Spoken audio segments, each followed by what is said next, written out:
The other group of the Post-Impressionist artists, that includes Georges Seurat and Paul Cezanne, were more interested in the compositional and subject matter side of Impressionism. So if we look at Seurat's Sunday Afternoon on La Grande Jatte here, we can see that the subject matter is very similar to the kinds of images we saw in Impressionist paintings. Like the Impressionists, he's interested in ordinary people doing ordinary things. Here we see a new middle class at leisure, this idea that you have time where you're not at work, where you can relax and you don't have to do anything in particular, which the Impressionists were also interested in. However, Seurat takes this Impressionist interest in color a little bit further, and he develops a technique called pointillism or divisionism. Technically those two things are very slightly different, but for our case, they are pretty much interchangeable. And what he does is he says every color, everything we see, is made up of tiny specks of color, and that they, as we back away from them, blend together in our eye. And this process is called optical mixing. And whether you know it or not, you're very familiar with this idea because we see it all the time. This is how our phones and TVs and computers work. There's a series of tiny dots, which we call pixels, and we can see this up close here in this top left detail. And as we hold our phone or we back away from the screen, we see those as a continuous swath or continuous area of color. So Seurat is very interested in these new theories of optics, these new discoveries that are being made about how light and how our vision works that are part of the late 19th century. And he takes these to their logical extreme.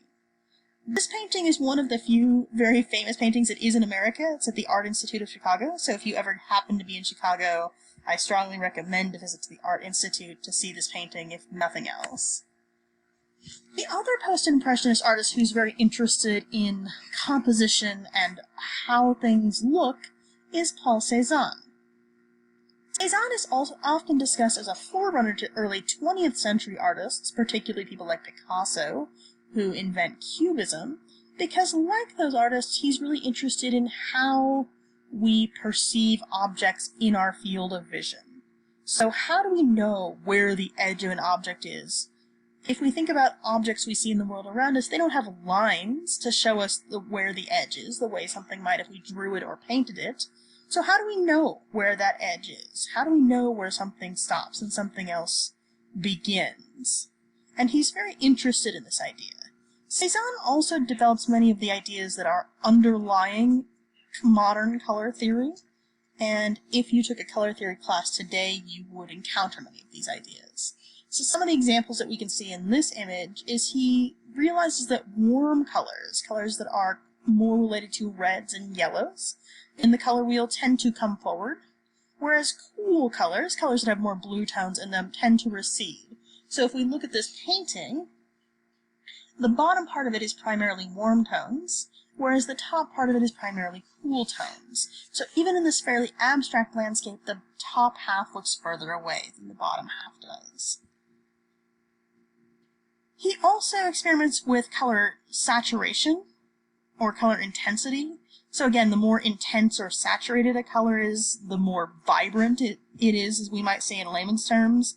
The closer or the more prominent it tends to be in a composition, where the less saturated or less intense or vibrant the color tends to be, the more it recedes in a painting. And again, we can see that in this painting where the more intense and saturated colors, particularly the greens, are in the bottom half of the painting, whereas this more washed out or less saturated colors are in the top.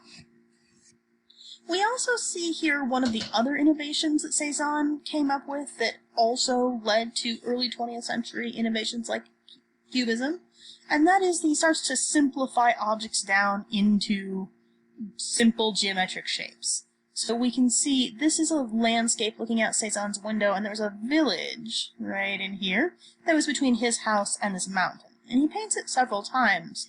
And in many of these paintings, we see the houses look almost like Monopoly houses. They're a rectangle with a triangle on top. They're very simple shapes.